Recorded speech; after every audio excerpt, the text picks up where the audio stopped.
Buenas tardes, señoras y señores. Estamos en una misión más de Artículo 26. Hoy es miércoles 8 de julio del año 2020. En este momento son las 17 horas y 16 minutos y tenemos en Asunción una sensación térmica actual de 10 grados. Bueno, unos temas del día que quisiera compartir con ustedes. En primer lugar, el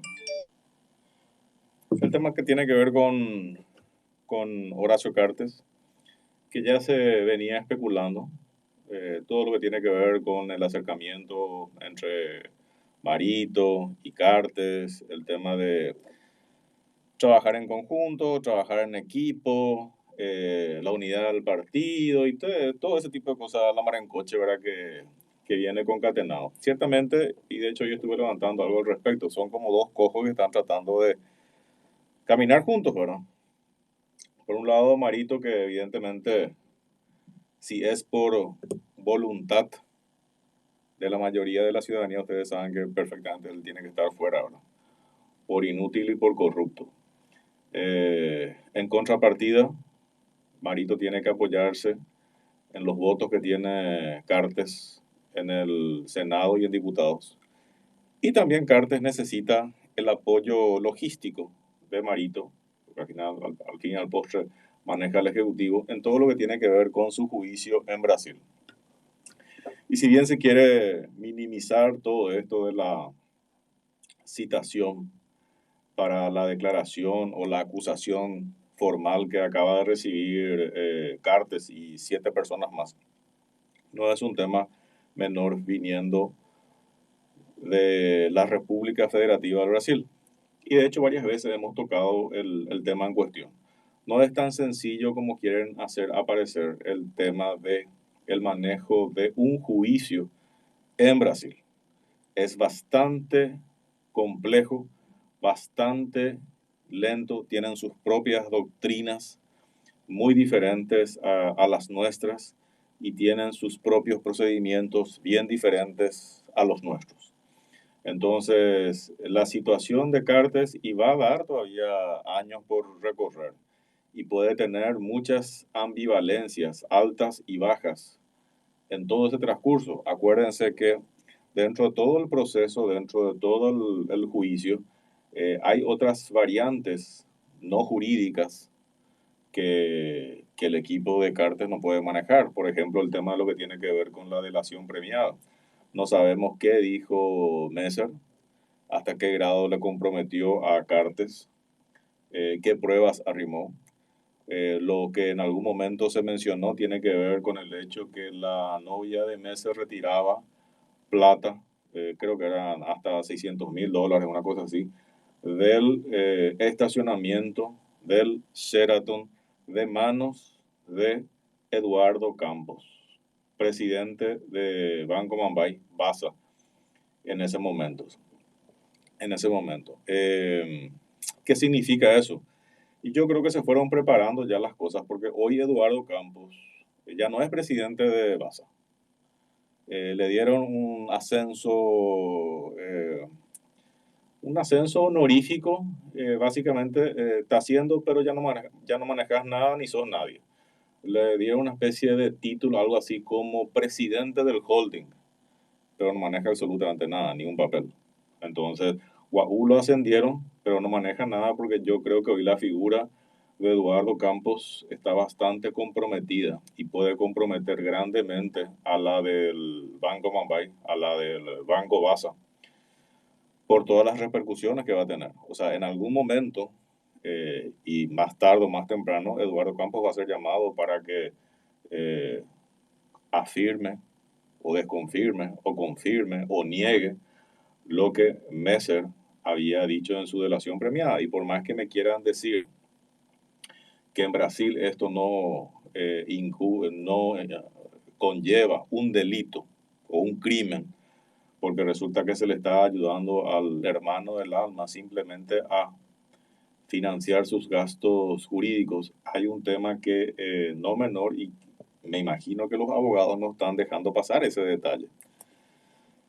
Y que es lo siguiente, en aquel entonces, cuando se le estaba dando la plata a Darío Messer, Horacio Cartes estaba en ejercicio de la presidencia.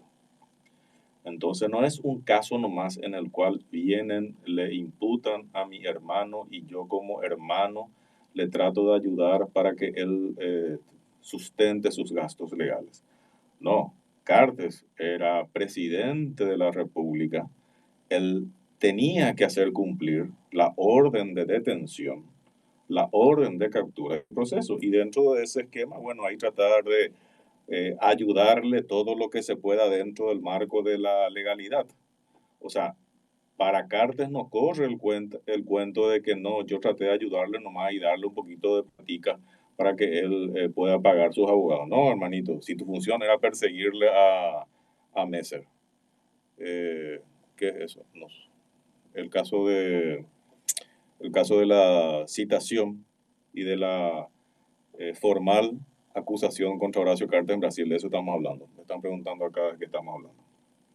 Bueno, entonces es un tema bastante complejo. Hay un caso en Brasil que pueden decir, bueno, listo, el hecho ocurrió en Paraguay, no es nuestra competencia.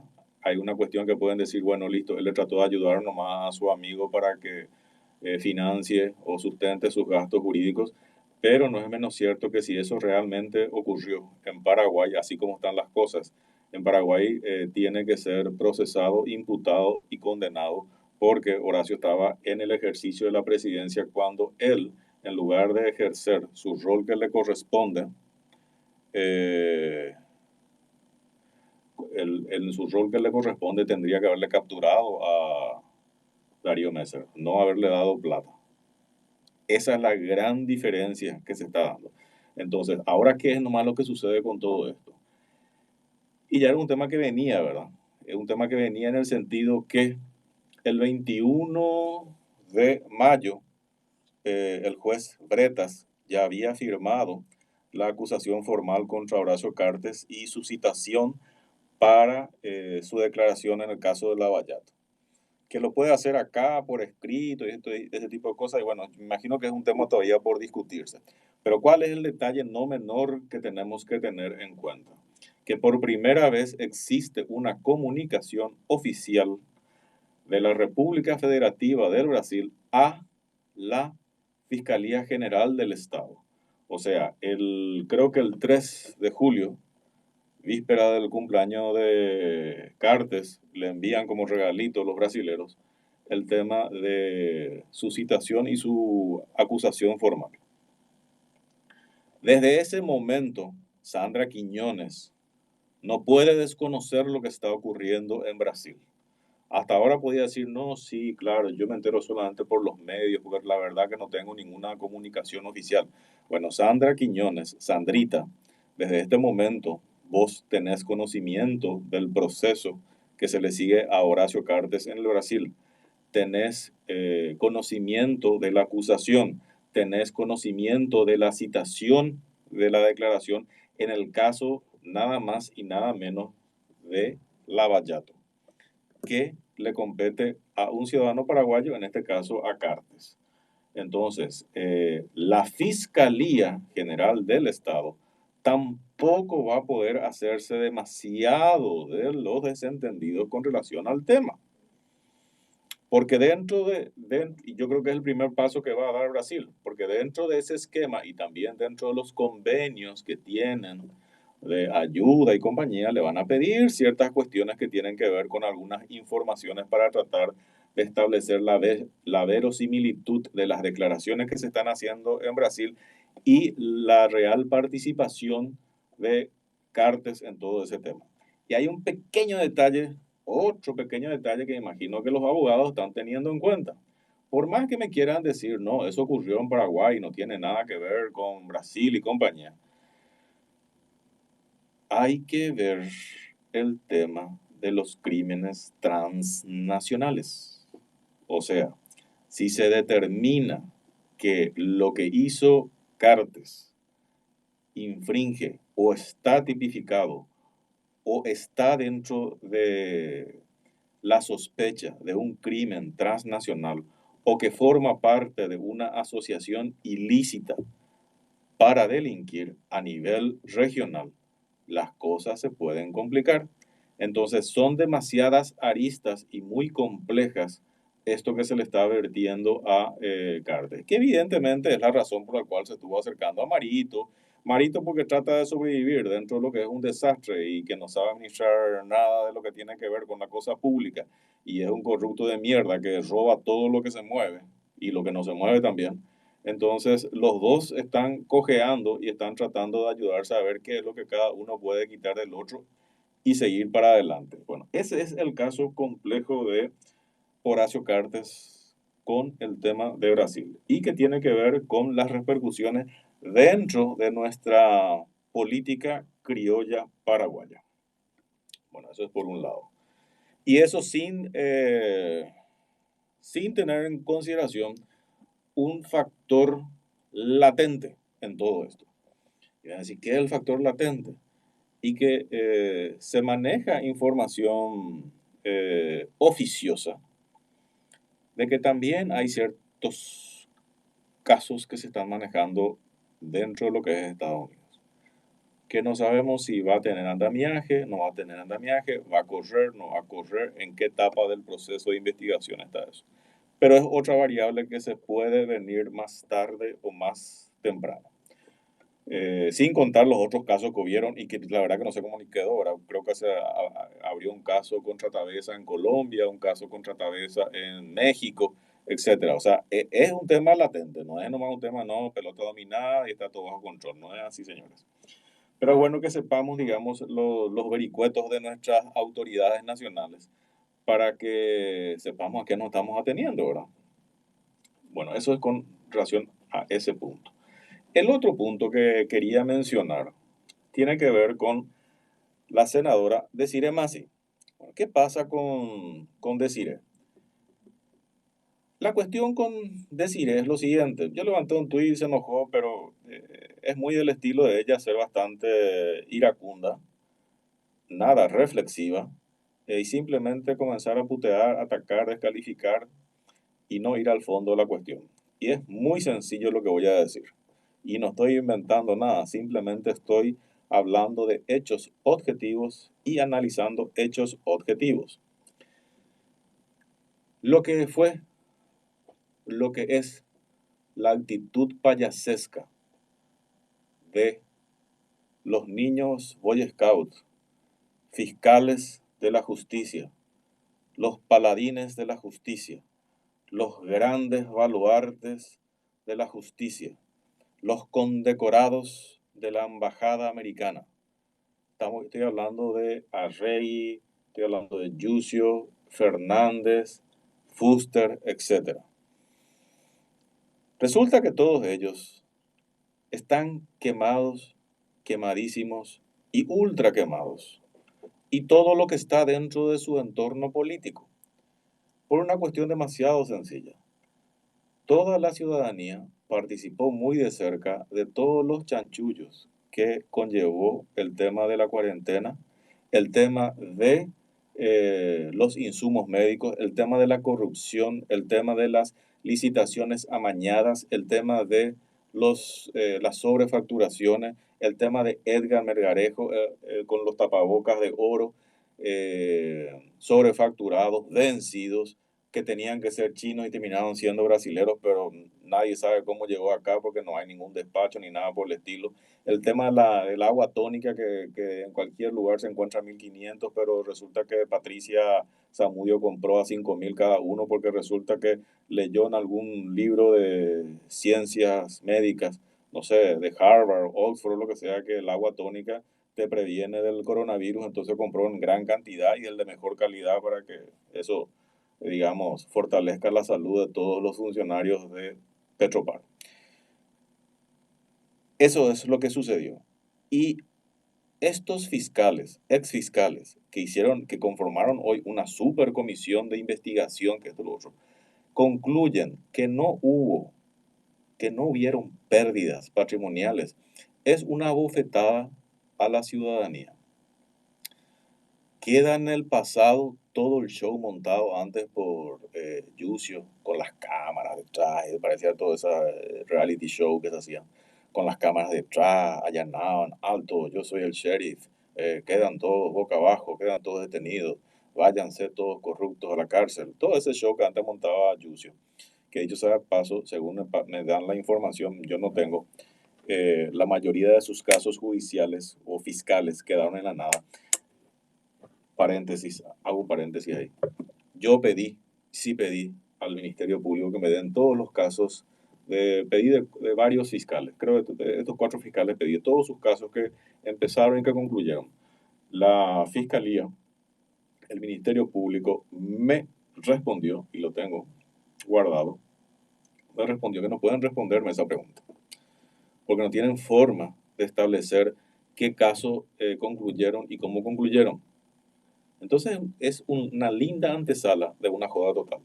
O sea, yo manejo la información de que la mayoría de los casos que inició Yucio no concluyeron, o concluyeron mal, o terminaron mal, etc.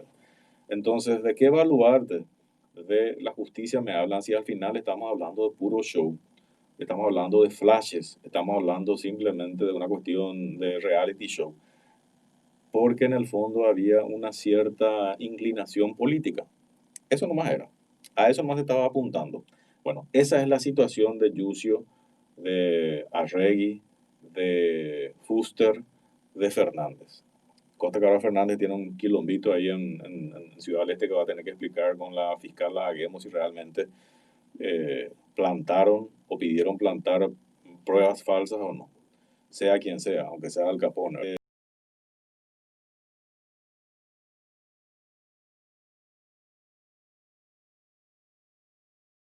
Todos estos impolutos, hacedores, galardonados de la embajada americana, están vinculados de una u otra manera al partido demócrata progresista, al PDP. A Desiree Masi específicamente, pues tengo entendido que lo manejan Desiree Masi y Rafael Filisol, la verdad.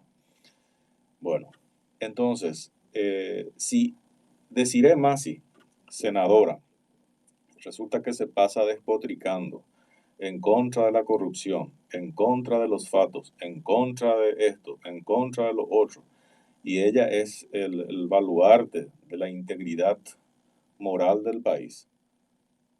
Claro que esta situación de Yucio y compañía les afecta a ellos. Y a mí me parece nomás, y yo me mantengo en que es un tema que les quema y les perjudica. Y ella dice que no.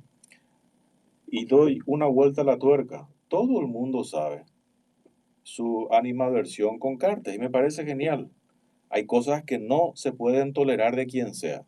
Ahora, cuando se lleva al plano personal y se obnubila las razones, las argumentaciones, es otro capítulo, pero ahí también es personal. El que quiera hacerlo lo puede hacer y el que no, no. Yo creo que ese tipo de cosas nos suman para la ciudadanía y para la civilidad y para el civismo que nosotros queremos implementar y que queremos que la patria avance. Bueno, pero no hay problema. Lo válido es que salió Cartes del escenario político hace 2 años, 2 años, sí, y Desiree Masi comenzó a tener un rol protagónico. Todo el mundo sabe eso, o sea, ella es la única que cree que puede tapar el sol con un dedo, pero está bien que tenga un rol protagónico, está bien, porque resulta que cuando uno critica, no solamente tiene que criticar, porque criticar cualquiera criticamos. O sea, para que sea una crítica constructiva, lo que yo critico, tengo que criticar con la salvaguarda que yo lo haré mejor. Ese es el concepto de una crítica constructiva. Y si deciré más, si solamente critica, genial. Se pasó criticando y a lo mejor, hermanita, sí tenías razón. Ahora, se te dio la oportunidad que hagas las cosas diferente y mejor, y no lo hiciste. Ese nomás es el punto. No lo hiciste. Tuviste 2 años para demostrar que realmente el PDP y que realmente ustedes son la sangre nueva de la política del país y que sí van a hacer las cosas diferentes y van a hacer un cambio sustancial en la civilidad, en el civismo, en la ciudadanía, en la patria, en la república. ¿Hiciste algo de eso, deciré Masi? No, ese no es el punto. Ese no es el punto. Y si yo oculto más, resulta que se te dice eso. ¿Cuál es tu crítica que siempre me haces? Sí, que trabajé en Banco Mumbai. Yo te decía una cosa a decir y te dije ya varias veces y te lo digo y te lo digo al aire, pues yo no tengo nada que ocultar. Yo soy Hugo Portillo, no soy otra persona. Entonces, todo lo que tenga que ver conmigo, acusame a mí por lo que yo hice o por lo que yo dejé de hacer. No me vayas a mí tirar el fardo ni la mochila de otro. Tírame a mí mi mochila. De eso sí yo me hago responsable. Ante vos y ante quien sea. Eso es lo que vos tenés que saber. Y ya varias veces te invité a conversar, a hablar, a debatir, a discutir, o lo que sea. Y la que no quiere participar sos vos.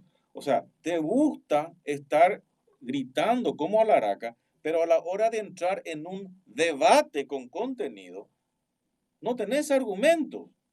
Y yo sigo abierto, contigo, con Santi, con, no sé, Rafael Filisola, con quien sea. No tengo ningún problema. Ustedes son los que se cagan de querer conversar conmigo. O sea, los Leites, los Santipeña, vos, no sé, unos cuantos ahí que, ¿cuál es lo que es el problema? Si vamos a hablar con la verdad y vamos a decirnos las cosas y vamos a exponer. Ahora, yo lo único que pido, y me parece que no es mucho lo que pido, lo único que pido, lo que me vayan a acusar a mí, acúsenme a mí, por Hugo Portillo. ¿Qué hice y qué no hice? Punto. No me vayan a endosar el fardo de otra u otras personas. Eso nomás es. ¿Te das cuenta la gran diferencia que hay? Eso es por un lado. Por otro lado, si vamos a estar haciendo un análisis de tu situación, o sea, yo no soy el que fui involucrado en un tema de estafa al Estado de 133 millones de guaraníes, que resulta que tendrías que haber estado imputada y porque te avisaron tus amigos fiscales, te fuiste corriendo a devolver 133 millones de guaraníes de los fondos del subsidio electoral. Y te voy a aclarar dos cosas ahí, deciré. Me parece genial que tengas amigos en la fiscalía, hoy tus niños, que son los que te avisaron que se te venía con todo el tema de la imputación. Te fuiste corriendo, devolviste. Que es el mismo caso que ahora justamente están tratando de apañar tus niños, ¿verdad? No, no hay daño patrimonial, etcétera, no, no pasa nada, que esto es lo otro. Con una pequeña salvedad en tu caso y que quedó no fue analizado en profundidad, pero que algún día lo vas a tener que aclarar. Y te voy a explicar lo más sencillo posible. Ustedes dentro de tu partido, o sea, PDP, que es tuyo, recibiste, qué sé yo, 500 millones de guaraníes recibiste.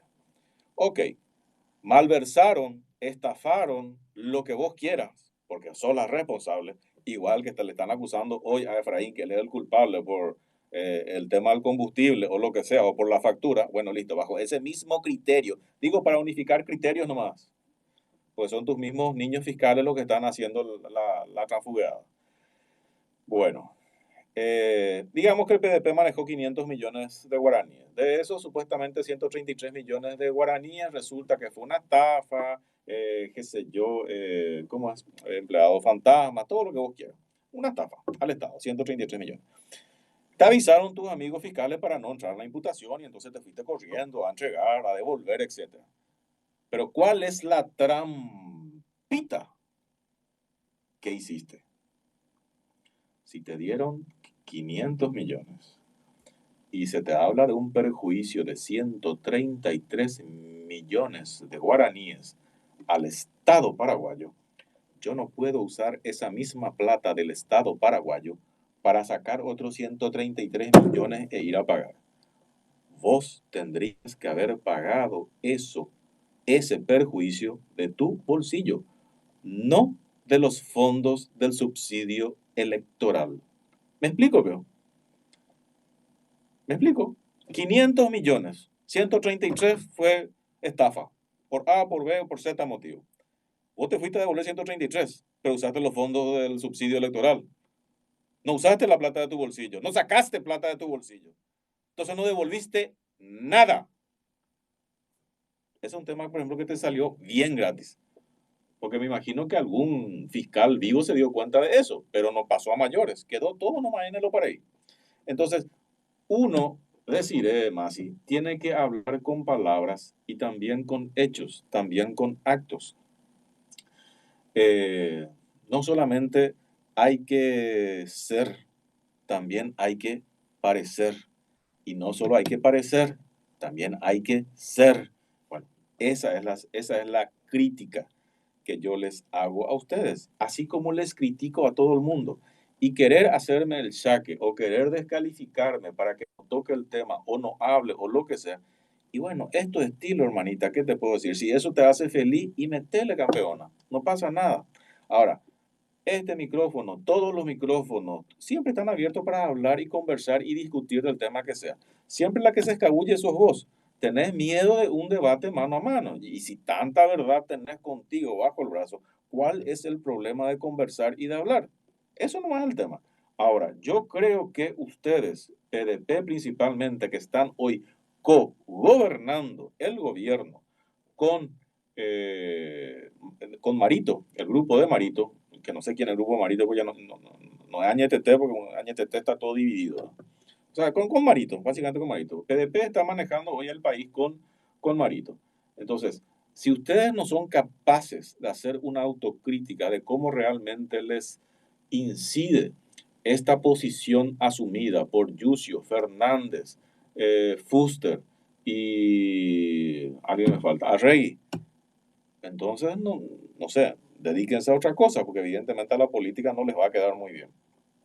Ese nomás es el tema. Y no es nada del otro mundo decir, simplemente te estoy criticando algo que es lo más elemental y que tenés que también saber asumir y recibir críticas. Porque si vos nomás te vas a pasar criticando a todo, como la hacedora del bien y del mal, la Santa Teresa de Calcuta, no existe eso. No existe. Y vas a tener que asumir tus responsabilidades, así como los políticos tienen que asumir sus responsabilidades de sus aciertos y de sus desaciertos. Y no porque niegues tus desaciertos, esos desaciertos no existieron. Poquito de humildad por un lado y por otro lado, si realmente tenemos patriotismo y si realmente queremos que el país salga adelante, tenemos que hacer las cosas diferentes, pero diferentes en serio, no para las cámaras nomás, no para el show nomás, no para la pose y el grito y la puteada y mira qué churra que soy, como dice el amigo Aliano. Bueno, nosotros vamos a una pausa y volvemos enseguida.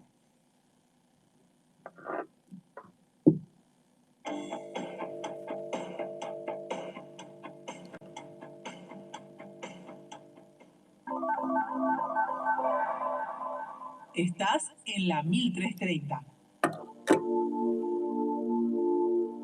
Cuando la tarde ya termina, no hay nada como regresar a casa y escuchar la 1330 para hablar de lo que nos pasa. Es una manera divertida de ver la vida y enterarnos de la actualidad de nuestro día a día. De regreso a casa con Jazmín Baranda. En el WhatsApp 0984-1330-31. Espero sus mensajes y así descubriremos juntos detalles que nos enseñan a mirar la vida con otros ojos. Analicemos informándonos con los temas que tendremos preparados para ustedes. De regreso a casa con Jazmín Baranda. Les espero de lunes a viernes desde las 18 horas. Para interactuar con mensajes de texto o audios vía WhatsApp con la 1330 al 0984-1330-31. Esto es Artículo 26. La actualidad y relevancia del Paraguay y el mundo con el pensamiento crítico de Hugo Portillo continúa en Artículo 26. A26. Periodismo sin censura.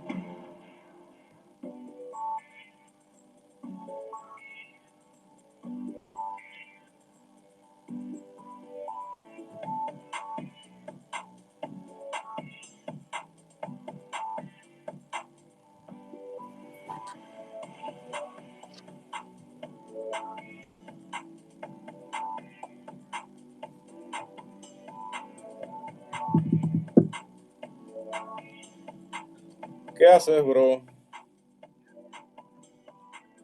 Te puedo llamar por la radio en un minuto y te hago una entrevista de 15 minutos con relación al caso este que presentaste contra Rossetti.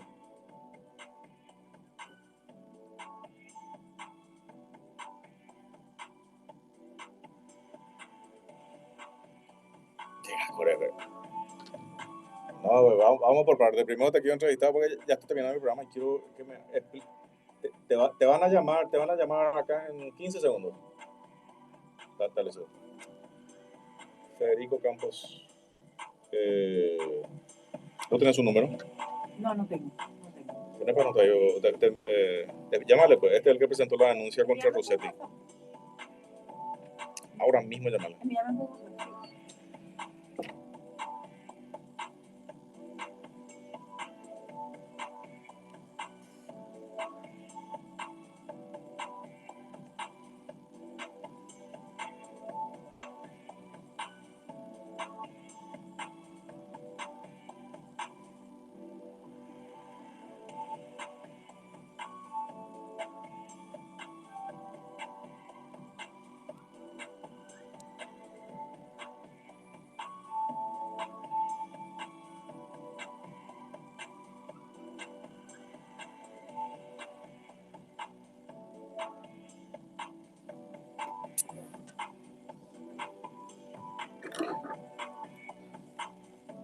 Bueno, nosotros continuamos con artículo 26. La verdad que tengo un tema más para desarrollar, pero quiero también ver si es que puedo entrar en comunicación con el doctor Federico Campos para que nos explique rápidamente. La verdad que es un tema para desarrollarlo más profundamente, pero por lo menos el titular quiero que me avance. Buenas tardes, doctor Federico Campos. Hola, doctor Federico Campos. Sí. ¿Qué tal, doctor? ¿Cómo andamos? Bien, Hugo. Sí, ¿qué tal, doctor? ¿Cómo andamos? Estamos al aire. Estamos al aire, siempre en el aire, no hay novedad. Doctor, explícame rápidamente. Vos hiciste una presentación en contra de Humberto Rossetti. ¿Puede ser el recién nombrado fiscal adjunto de Alto Paraná? ¿Puede ser? Totalmente. Por dos, fue una denuncia que hicimos una vez más a la unidad. Se llama UDEA, su nombre es Unidad de Delitos Económicos y Anticorrupción, ¿verdad? Del Ministerio Público dependiente de la doctora Sandra Quiñones.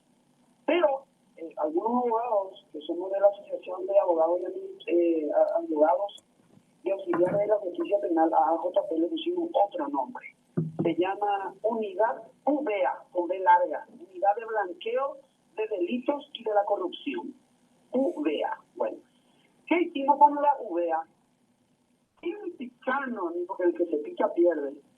Nosotros somos siempre bajo el marco y respeto de la ley. Nosotros nos vamos y una vez más pusimos un cronómetro y un contador de denuncias, se llama. Tenemos un cronometrador y un contador de denuncias para saber cuántas denuncias ya metimos, cuántas denuncias dieron trámite y en qué tiempo. Porque el cajoneo de esa UBEA es de terror. Yo soy el que le denunció a González Dar, por ejemplo, y ahí estaba durmiendo para la denuncia, porque si hacían correr mi denuncia, González Dar no iba a estar en Luque, y presumiblemente no le iba a estar dando el dinero para estos narcos grandes y pequeños, ¿verdad? Presumiblemente es lo que hace, ¿verdad? Entonces, y le enferman a nuestros hijos. Yo se lo avisé eso a la fiscala general, a través de Liliana Alcaraz y el otro, Omar Ilegal, bueno. Entonces, una vez más nos fuimos y dijimos, bueno, listo, acá no puede ser. El fiscal general adjunto de la ciudad más importante de la República del Paraguay, que económicamente hablando, no puede ser un tipo con los antecedentes de este Rossetti. Y menos aún a nosotros los abogados que pasilleamos y gastamos nuestras cejas, nuestras pestañas para formarnos y caminar por los tribunales de Ciudad del Oeste. Porque nosotros le decimos Ciudad del Oeste porque quita la billetera más rápido el que gana, ¿verdad? No podemos nosotros que este tipo venga acá, un tipo que no, que vivían en una piecita de alquiler, que ahora viven en una casa de $2 millones. No, hay una brutal inconsistencia entre lo que tenía antes y lo que tiene ahora. Ahora, Entonces, doctor, decime, doctor, una consulta. Una consulta, doctor. Porque esa casa que dicen de que no está en su declaración jurada, que al final algunos medios trataron de blanquearlo diciendo no, que no es de él ni de su señora. Al final está a nombre de su mamá, tengo entendido. Sí, ña Polonia, ña Apo. Ya, pero tampoco ya tiene forma de demostrar cómo pudo haber comprado esa mansión. Ña Apo tenía una mercería Versace. Vendía esa bomba para bombacha, vendía ¿cómo se llama? Ese cuando tú pasas y te caes, o sea. Ña Apo no tiene $2 millones. Mercería. Yo tenía una tía ahí en mi barrio de Mora que tenía una mercería. ¿Entendés? O sea, no pena, para divertirse nomás le puso mi tío, ¿entendés? O sea que Ña Apo, $2 millones no tiene ni aunque le ponga boca para abajo. ¿Entendés? Y si Ña Apo, la mamá de ¿cómo se llama nuestro fiscal este bandido? Rossetti. Humberto Rossetti. Dice que Ña Apo vendiendo goma o él ahorrando con más cigarrillos menos. Otra cosa, su hermana es la dueña de la X7 o X5 que tiene. Mira, Hugo, o sea, él vive, espera un poco, doctor, o sea, él vive en la casa, en la mansión de su mamá y anda en el auto de lujo de su hermana, técnicamente hablando. O sea, ni la mamá tiene forma de comprar la mansión, ni la hermana tiene forma de comprar el autazo que tiene. Sí, yo no voy a hablar, ¿sabes qué, Hugo? Me van a disculpar mi forma de hablar, pero es la forma que el pueblo tiene y los sitios rápidos. Entonces, no voy a hablar como habla el abogado de Zacarías, y eso que se traen los profesores y se van y enseñan a los fiscales y son grandes abogados de delincuentes y en contra de la patria. Y respeto, si vos lo querés defender a un bandido, defenderle, pero tenés que tener un poco de pudor para defender a la gente que lo deja en la calle a la otra gente. Bueno, en fin, yo quiero hablar a nivel de los presos, a nivel fácil de hablar, ¿verdad? Acá la subsunción o el encaje legal entre su conducta entregada o lo que hizo él está cantada. Acá hay una ley penal, las leyes penales son aquellas leyes que sin ser del Código Penal tienen un castigo penal, cárcel o lo que sea, ¿verdad? Bueno, o multa. Acá yo le denuncié por dos elementos concretos. Uno, el posible hecho de enriquecimiento ilícito, que es una ley penal. Si sale culpable, cárcel. De 1 a 5 años, delito, más de 5 años, crimen, por el daño que se hace a la sociedad. Acá yo quiero decir algo muy importante. No es lo mismo que Hugo o Federico le hagan daño a un señor que se va por la calle, que un policía o un fiscal le hagan daño a un señor que se va por la calle. No es lo mismo que Federico robe una caja, un fiscal robe una caja. Ahí se hace el Código Penal lo que se llama la figura de agravante. ¿Ok? Eso está todo previsto por los científicos penalistas. Porque estafarle al pueblo es 10 veces más grave que estafarle a una sola persona. Bueno, punto y aparte. Otro punto por el cual nosotros le denunciamos es por el posible tráfico de influencia. Y me decía, ¿dónde hay un tráfico de influencia? Bueno, se salió en los medios que el señor Domingo Quiñones, el hermano de Sandra, fue el que operó, habló, rezó, hizo gualicho o no sé, todo lo que pudo haber hecho para que este chico entre. Y este chico tenía antecedentes muy negativos, tiene un apercibimiento del jurado de enjuiciamiento magistrado que aunque esté lleno de gente indecente, como este tipo que ahora es abogado de cartón y puede juez, ¿verdad? El jurado de enjuiciamiento lo apercibió. Imagínate que un jurado de gente que no se merece ser jurado te aperciba, no ya es grave, ¿verdad? Entonces no sé si habrá sido para quitarlo, quién es el que la persiguió, pero para que la persigan a otra gente ya hay que pegar la oreja, ¿verdad? Ese es un antecedente negro. El otro antecedente negro es que el tipo fue el que, sin criterio penal de visión de fiscal que cuida a la sociedad, le largó al tipo, o sea, le dio un sobreseimiento definitivo. Primero le benefició con medidas que para que su proceso se acabe, medidas para que su proceso se culmine, ¿verdad? Y entonces después le da un sobreseimiento definitivo, nada más y nada menos que a un tal Escapini, que es el tipo que le mató a esa pobre jueza de Hernandaria en el juzgado. O sea, estamos todos locos, boludo. El tipo que le lidera a un señor que en un juzgado se va y le mata a una jueza, hoy es el que tiene que cuidar de vida, obra y milagro de los ciudadanos del este del país. Entonces yo no entiendo cómo el doctor César Riesel, pobrecito, no tengo nada en contra de él, pero para mí que se cometió un sincericidio es porque cuando él remite su voto, gracias a que esto todo, eso tengo que decir, la transparencia en el Poder Judicial ya tiene esperanza, porque Alberto Martínez Simón es un tipo correcto. Y los 4 correctos versus los 4 del pasado, yo le llamo en la corte, lastimosamente, ¿verdad? Son los que Alberto Martínez es un tipo correcto. Alberto Martínez es un tipo que dice, más tecnología, menos transparencia. Y él fue el que peleó para que las notificaciones ya no sean más laboradoras y eso y todo, sea electrónico y se grabe. Gracias a la grabación de ayer yo pude ver cómo el señor César dice, el pobrecito se equivoca y dice, por recomendación o por asesoramiento o por pedido, no me acuerdo la palabra que usa, ¿verdad? Yo, de la fiscal general, voto por este señor, por Rossetti, dice. Y ahí comete un sincericidio terrible, porque ahí se da una intromisión de un órgano del Estado, ¿verdad? Que es paralelo al órgano del Poder Judicial, es un órgano especial que la Constitución establece, que le llama, o sea, ¿para qué vos haces una terna y le pones el currículum y los antecedentes a la Corte para que decida si vos otra vez le va a llamar? El examen ético no pasa y el examen moral menos. Eso es un acto antiético y amoral por parte de Sandra Quiñones, ¿verdad? Así mismo. Nos hace pensar que puede ser cierto que su hermano sea el que le pidió. Doctor, es lo que dicen los medios. Doctor, okay, entonces, ahí el doctor César dice, a lo mejor comete, conjunto con Sandra, o Sandra comete el error o el delito de tráfico de influencia. Ella quería que sea ese. ¿Y por qué quería que sea ese? Doctor, se me está acabando el tiempo, pero te planteo lo siguiente, porque la verdad que es un tema para seguir profundizando y es un tema actual. Yo mañana a las 17 horas te puedo llamar para seguir conversando de este tema, porque yo creo que es un tema muy relevante, muy importante y que hace justamente a nuestra lucha en contra de la corrupción y el combate contra la impunidad, y que eso sí o sí empieza por la justicia. Entonces me parece relevante, digamos, que se siga profundizando e indagando sobre el caso particular ahora que nos compete de Humberto Rossetti, con circunstancias no muy claras, y también todos los entretelones que llevan a este tipo de circunstancias, a este tipo de situación. ¿Podemos quedar para mañana a las 17 horas?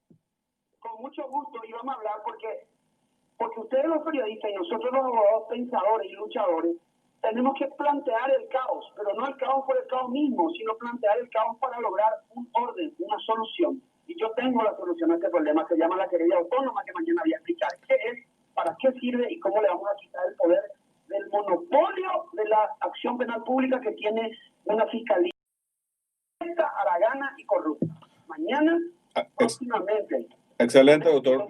Entonces, me despido con esta frase y un abrazo, Hugo, porque nos une una lucha de caballeros que vos sabés. Sí, nos une esa lucha de amor a los demás y al prójimo, que no conviene decir acá en público porque es una cuestión de humildad, pero nos une el amor al prójimo, entonces el amor a Dios. Entonces, Hugo, te digo lo siguiente, me despido con esta frase: no puede haber paz si no hay justicia. Así mismo es.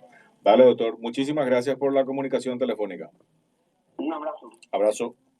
Bueno, así estábamos con el doctor Federico Campos, que sí, se nos quedó corto el tiempo, realmente se me fue la mano con mi introducción, pero también era bueno tocar el tema para explicar un poco el caso de Horacio Cartes y su juicio en Brasil, y también el caso de Desiree Masi y cómo le afecta la posición de los niños, los exfiscales cowboy, que hoy lastimosamente están actuando de malandros y encubridores de la corrupción en contra del país. Nosotros nos vemos mañana a las 17 horas. Ya saben que vamos a estar con el doctor Federico Campos. Hasta luego. Hemos compartido la actualidad y relevancia de Paraguay y el mundo con el pensamiento crítico de Hugo Portillo. Nos volveremos a encontrar mañana en Artículo 26, desde las 17 horas.